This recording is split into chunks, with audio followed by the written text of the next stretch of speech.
Hello, welcome back to another video. So basically in today's video, as you probably have seen from the title, we are going to be covering dungeon armor progression guides. Now it really depends. What classes are you playing? What things are you doing? But overall, I'm going to be covering Berserk and I guess some archer sets. For mage armor sets, and also do like tank and healer, but tank and healer are pretty much just the same for archer and berserker, because with tank and healer your goal is to just kind of stay alive and heal your teammates and to prevent them from getting damaged, so you're not really the main DPS. But that's okay, because you can just follow one of the two armor progressions and they should work completely fine for you. Now, in the video, I'm going to be covering the costs and requirements, and then also how easy they are to obtain, and like all that stuff. If you're an Iron Man player, then this guide might be a little bit more difficult to follow, because a lot of the stuff is from the auction house, but a lot of the early game stuff for dungeons is really easy to obtain too, so you don't really have to worry about that. Anyways, let's get into our first armor set. Okay, we're back, and if you're playing Berserk or Archer, the only two logical sets to go for, well actually just one, dragon armor sets. Now I'll pull up on the screen a couple of dragon armor sets that you should want to get, but the main ones that you want to be focusing on are unstable, superior if you can afford it, and strong. All these three are good. The only reason that you're not using any dungeon stuff is because all of those have catacombs requirements, so you can't use them until you've played dungeons a few times. So the stats of dragon armor are pretty good. Honestly, I have a wise set right here. This is more for mages, but you know, it has pretty good stats. So this is going to get you through a couple of different floors.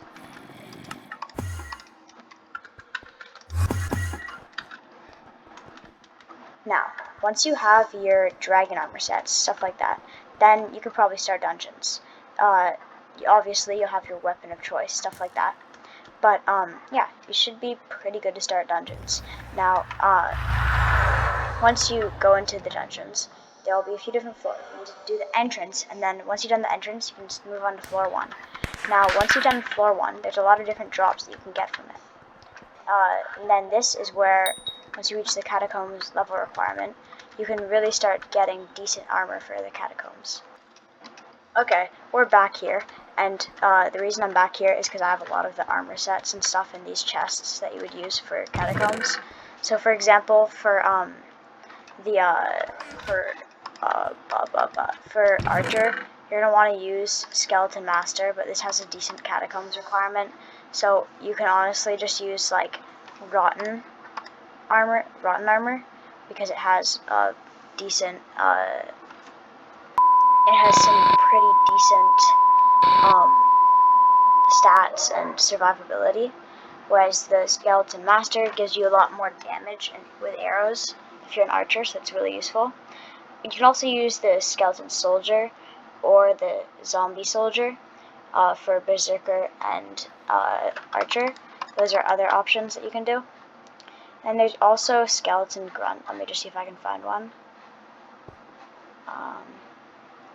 Whatever. Doesn't really matter. But either way, those are your main, like, first armor sets, because they're really cheap on the auction house, and they provide decent stats for survivability and for damage. I'd recommend Rotten for Berserker and Skeleton Master for Archer, but these have some decent catacombs requirements, so it might take a little bit before you can unlock them.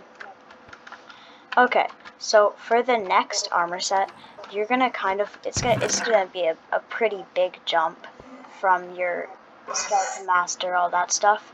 But what I recommend getting is adaptive armor, because this is unlocked at, I think, floor 3. So you just get yourself an adaptive armor set. You know, if you can afford it, then that's awesome. You can also substitute some of the armor pieces with like Skeleton Master and stuff if you're like a broke person like me. But yeah, so you can substitute all that for some other pieces that are a lot cheaper. So you could do like 3/4 adaptive armor with a skeleton master chestplate or something like that, just for the extra arrow damage. And then you could also use stuff like heavy chestplates and heavy armor, because it gives a lot more survivability. So you can do 3/4 heavy with skeleton master, or 3/4 skeleton master with heavy, just so that you get more survivability and you keep that sort of damage that you need. So once you moved on from adaptive, then the next logical thing to do is, it's going to be also a big upgrade, and that's actually to get yourself some Shadow Assassin armor. Now, Shadow Assassin armor is decently expensive if you're really new to the game, but don't worry, you can just save up and it'll be fine. So you want 3/4 Shadow Assassin armor, and then you want to get yourself a Zombie Knight chestplate. Zombie Knight chestplates can be different depending on what floor they were dropped from. So, for example, this one was dropped on some floor. It was a decently high floor. It's legendary, which means that it's pretty good because it has 315 defense. The Zombie Knight chestplate focuses on a lot of damage too, but it also provides good defense. So what you want to be doing is you want to be rocking 3/4 Shadow Assassin with a Zombie Knight chestplate, because the Shadow Assassin chestplate is like 10 million coins usually. Sometimes it goes lower, sometimes it goes higher, but like 9 million, 10 million coins. So that's why you use Shadow Assassin. You can just have Fierce on it, and then I don't have Fierce on this just because I don't really use it. And then and then a Zombie Knight chestplate. And then this is going to give you good survivability and really good damage. So you can be using your melee weapon, your archer weapon, because this is also a great thing for archers too, because you can use this for archers, you can use this for pretty much any class, just because Shadow Assassin is a great and awesome thing for defense and damage. So yeah, I'd recommend you're going to be sticking with this for a little while until you can afford the Shadow Assassin chestplate, and then you're just going to swap that out for the Zombie Knight chestplate. Now, once you have all of this, then I'll show you the next logical upgrade. Okay, we're here, and the next logical upgrade to do would be to go over here. I don't actually have a set right now because I'm still really weak. I don't even have a floor 7 completion. But what you want to do is you can go over to the auction house, and you just want to look up, Necron. It's really expensive, but the only piece that you're really going to want to get is like the chestplate, because this is still the most expensive piece. The reason I recommend getting this is because then you get a Necron chestplate with no Necron helmet, but you use a golden head of whatever floor you're doing. And then you go and you get Maxer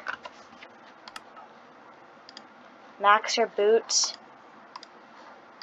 and leggings, just because this is way cheaper than Necron, and it gives you a lot of speed, which is really useful in dungeons. So you're going to be rocking golden head of your choice for the floor that you're doing, Necron chestplate, and 1 out of 4 Necron chestplate, 2 out of 4 Maxer. So yeah, that's the next thing.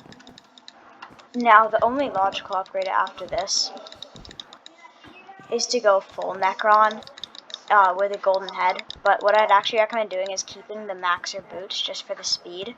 So then you have your Necron for survivability and damage, and then you also have your Maxer boots for speed, which is really useful in dungeons.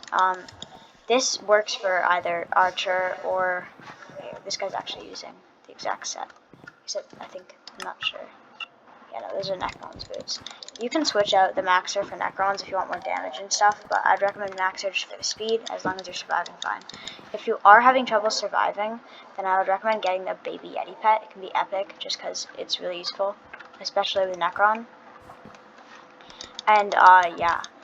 And then the next thing would be, after that, with what you have then, you could also go for a couple of different options. The first option is you actually go for something a little bit expensive, but you go for Frozen Blaze. Now this armor is decent, but when you look right at it, it's pretty trash. The thing is that this armor is absolutely terrible.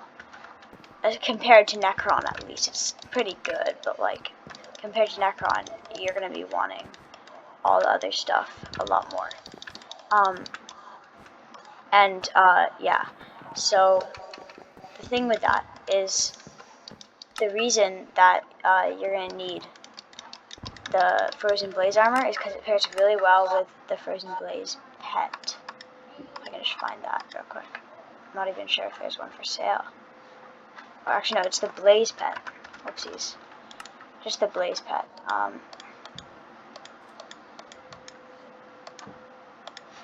Just the Blaze pet. Let me just quick find it. Here, right here. Just get yourself a Blaze. It's gonna be kind of expensive. You're gonna want a legendary one probably. But yeah, if we go to legendary, oh, there's not even any for sale. Dang. Either way, odd. Either way, that's gonna be decently expensive. It will buff your thing pretty well. But then let's say that since that takes up your pet slot, you can't have a different pet. Then for all the other armors, you could be using something like the Baby Yeti or a Tiger or something that would be buffing the damage, so that it's pretty equal anyways, and the Frozen Blaze is decently expensive. But either way, it's still a viable option, so it's really up to you what you can afford and what you want to actually get. My recommendation is just get Necron, but with Maxer boots, but you know, it's your choice. And then yeah. So for the prices, obviously, what good armor to get is obviously the 3/4 Shadow Assassin with Zombie Knight chestplate, just because it gives so much damage for how cheap it is. And yeah, so I think it's very worth it to get that, and then you can just go on from there. But yeah, that is pretty much it for the progression guide. I really hope you guys enjoyed. Yeah, I'll see you in the next one.